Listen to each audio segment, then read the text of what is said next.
কথা আছে, নাম হি কাফি হ্যায়।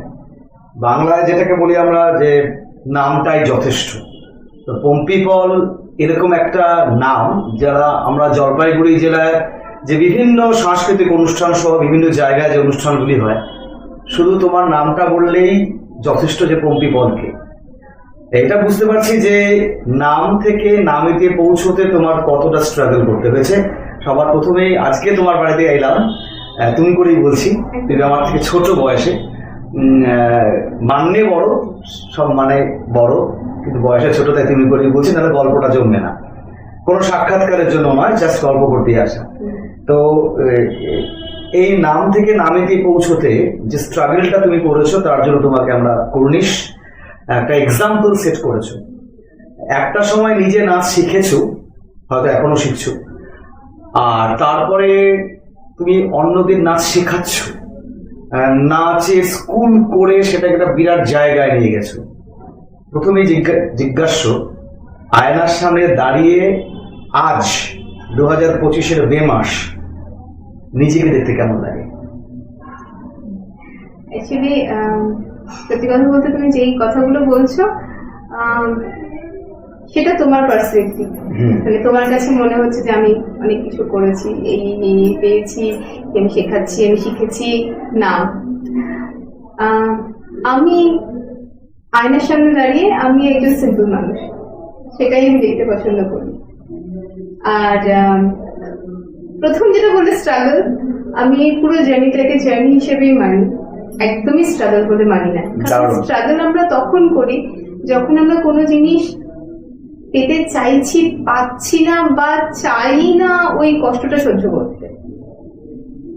নাচ করতে গেলে obviously I have to practice, এবং আমরা এমন কোনো মুভমেন্ট করি না যেটা আমরা রোজ দিনের মুভমেন্ট, মানে রোজ দিনের আমরা ওঠা বসা এরকম তো না। নাচ মানে সেখানে সেই ওঠা বসাটাকেও সুন্দর করে তার একটা ধারণ রয়েছে, সেই অনুযায়ী চলতে হয়। তো সেটা তো প্র্যাকটিস করতে হবে, আর সেটা একবার দুবার না, অনেকবার প্র্যাকটিস করতে হবে। তো তার জন্য কষ্ট তো করতেই হবে, মানে কষ্ট বলবো না, তার জন্য ওই যে এফোর্টটা দেওয়া সেটা দিতে হবে। তো ওটাকে আমি মোটেই স্ট্রাগল বলে মনে করি না। এনজয় করছো, এটাই উচিত। একজন শিল্পীর কাছ থেকে এই উত্তরটাই কাম্য ছিল। আর এবার কিছু ব্যক্তিগত প্রশ্ন যাচ্ছি। তোমার জন্ম কোথায়? আমার জন্ম শিলিগুড়ি। শিলিগুড়ি কোথায়? শিলিগুড়ি মৃত্যু নার্সিং হোম, হ্যাঁ, সেখানে আমার জন্ম। না, বাড়ি কোথায়? তখন অ্যাকচুয়ালি আমার বাবা, মানে আমি আমার ঠাকুরদার বাড়ি, যেটা আমার জন্মের পরে দেখেছি, সেটা হচ্ছে গঙ্গারামপুর। আচ্ছা। বাট বাবা যেহেতু বাবা প্রদীপ কুমার পাল, উনি পুলিশে ছিলেন, তো ট্রান্সফারেবল জব সেই সময় বাবা মা দুজনেই শিলিগুড়িতে, বাবা পোস্টিং ছিল শিলিগুড়িতে। আচ্ছা। তো আমার সেই সূত্রে জন্ম। ভাই বোন কয়জন? আমরা 3 বোন। তুমি কত নম্বর? আমি বড়। 2 বোন? বড় 2 বোন আছে।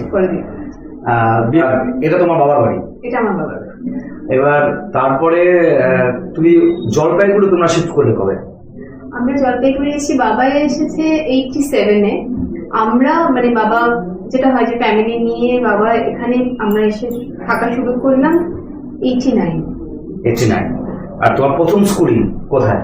প্রথম স্কুলিং আমি জানি না, অনেকে হয়তো মনে করতে পারবে, মেরিল্যান্ড বলে একটা স্কুল ছিল, সেটা ছিল হচ্ছে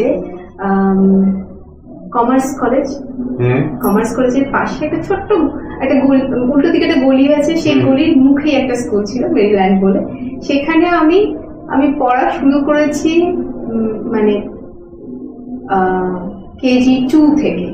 আচ্ছা। তো কেজি 2 আর প্রথম তোমার স্কুল ওটাই? হ্যাঁ, প্রথম আমার স্কুল ওটাই। দেন আমি সদর গার্লসে ভর্তি হই ক্লাস 2 থেকে। আচ্ছা। এবং আমি মাধ্যমিক অবধি সদর গার্লসে ছিলাম। তারপরে আমি সেন্ট্রাল গার্লসে পড়েছি। 11-12 সেন্ট্রাল গার্লস চলে এসেছো।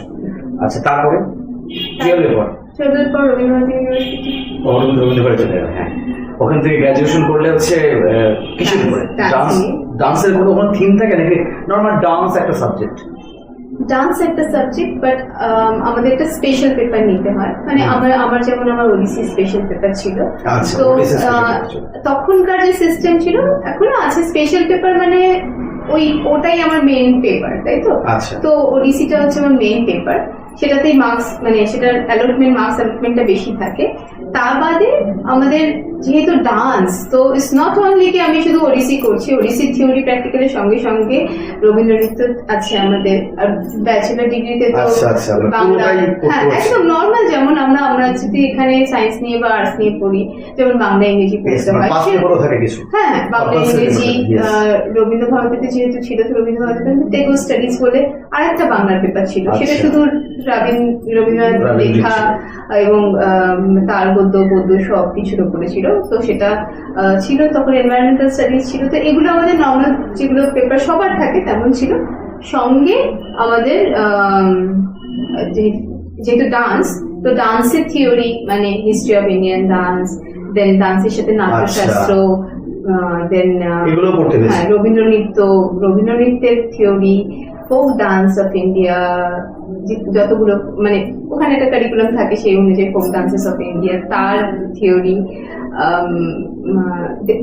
ইভেন ওয়েস্টার্ন ব্যালে, আচ্ছা। হ্যাঁ south east Asian dance form তার থিওরি, তাল, মেকআপ, আচ্ছা। Light, stage decoration, costumes, creative dance, package বলা যাবে না। হ্যাঁ মানে সবকিছু সম্বন্ধে আমাদের যে কোর্সটা ওই সময় ছিল এবং এখনো আছে, যে একজন স্টুডেন্টকে সবকিছু সম্বন্ধে একটা ধারণা দেওয়া হয়, তারপরে সে কোন দিকে যাবে। দেখুন, সবাই যে ডান্স টিচার হবে বা ডান্স পারফর্মার হবে তেমন নাও হতে পারে। দেখা গেল যে তাদের হয়তো কস্টিউমের দিকে ধ্যানটা অনেক বেশি, they can create remarkable costumes for dance.